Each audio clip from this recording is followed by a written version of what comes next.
Just full steam ahead now to the end of the season, Steve? Definitely.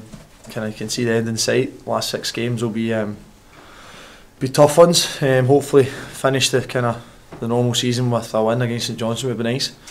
Then gives you a wee bit more momentum, 7 for 9 to go into the split and face 5 tough games that there's a hell of a lot to play for.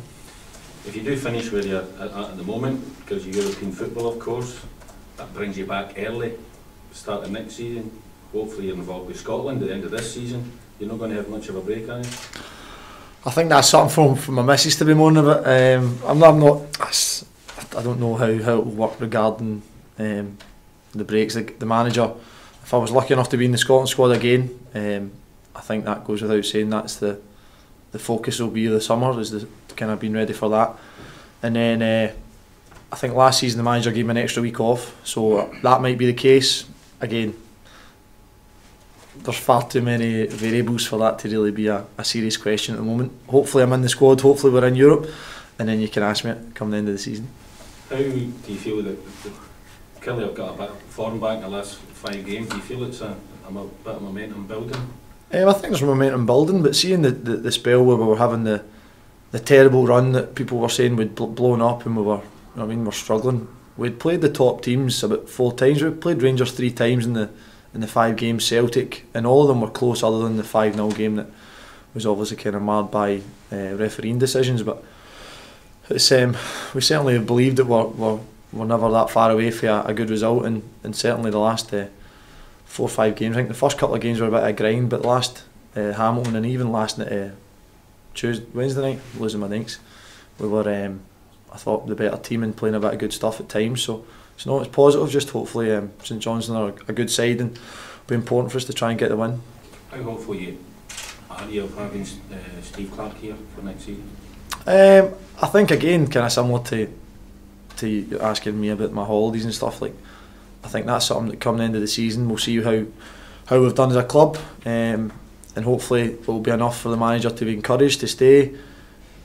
All we can ask for is that Kilmarnock does everything they can. We know the fans do everything they can, they support him massively, and as long as the club does everything, the manager's decisions are his decisions. He's been in the game long enough. If he wants to walk away, he'll walk away with his head held high, and if he stays, then brilliant. It's hopefully another good season for Kilmarnock. So it's just now we're enjoying the time under him, and as long as that lasts, I think everyone will be over the moon. Are you hoping that European football would persuade him to stay another season? He's achieved a lot in his career. I think it'd be a great achievement getting into Europe with Kilmarnock, but I think obviously a lot of the decisions are family based. He doesn't need he's had a great career, and if he wants to go back down south, then who are we to as I said, hopefully it would play a part in his thoughts, but I don't think it will be a massive bearing in his decision. But you'll need to ask him. If you do get that European football and you look at, you come out and finish 3rd, potential of a record points total, what would his legacy be, and how big an impact has he had at this club? I know we ask that a lot, but it just seems to be getting bigger and bigger every time. Yeah, of course, but it tells you everything you know about him and how well he's done as a manager. His legacy is, we were struggling at the bottom of the league, and in two seasons in a row he's got us in the top 6. That's enough of a legacy. He could walk away now and it would be an incredible 2 seasons. As I said, if we got into Europe, it would, as you say, be icing in the cake. I think we'd have loved to maybe got to Hampden. I think that will be something that will be a frustration. I know it's a frustration for myself, the dressing room, and I'm sure the manager will be the same. It'd be nice, but as I say, that hasn't to be, and maybe that's something if we're all here next season, then we can try and achieve that. Was European competition something that was even in your kind of dreams when you came here? Or nah, it certainly wasn't something you'd set as a target. Again, even as the manager doesn't really set targets of trying to get into Europe, or it's all about hitting the first small target, and when you can hit that, go for the next one. So just now we managed to get top 6, which was brilliant. We're now just trying to aim to get the same total as last season, and then hopefully if we've got a few more games to go before when we get that, we can then kick on and hopefully then maybe 4th place or Europe becomes the objective.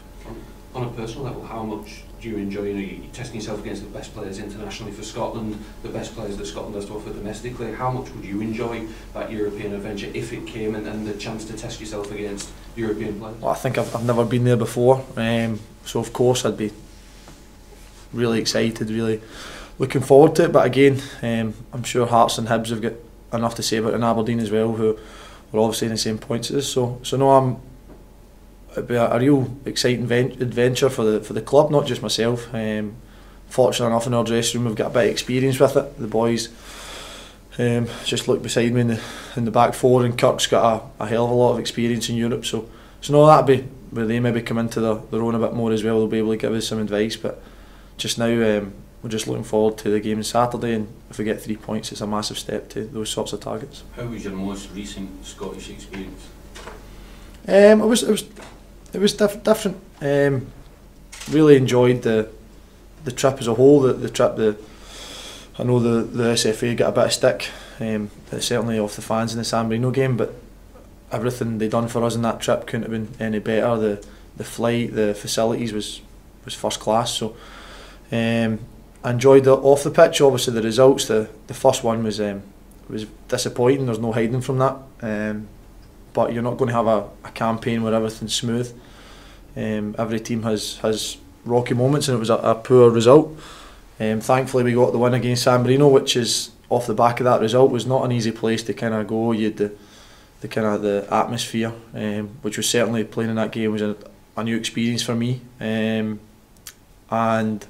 we got the win, and I thought a very convincing, a lot of stick, but we dominated the game against a stuffy side, and it could have been 5, and you couldn't have argued. If it's 5, there's nobody moaning about it, because it was seemed to be as if we struggled across the line. There was 3 or 4 great chances missed, and as I said, if they go in another day, it's maybe a good bounce back from a poor result. But as I said, I was again honoured and delighted to be in the squad, and get another cap, which was nice. Hopefully add to them in the summer, but again, the business just now is on St Johnstone on Saturday. Talk about players calling off for Scotland. Have your appetite is still undiminished? Oh, I don't think that'll ever change. I think it's probably the lowest point in my career this season whenever I pulled out of the squad. I think I say that easily. I was devastated. Manager, there's nothing really I could do, but it was out of my hands. I was injured, but I was still devastated, trying to see if I could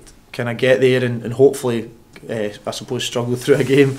Thankfully, I wasn't missed, and it was two great results against Albania and Israel. So, but no, that's one of the most disappointing days in my career, when I realised that I couldn't play, or be involved. So, no, for myself, I think every time I'm in the squad, it's an honour, and I just hope it continues as long as possible.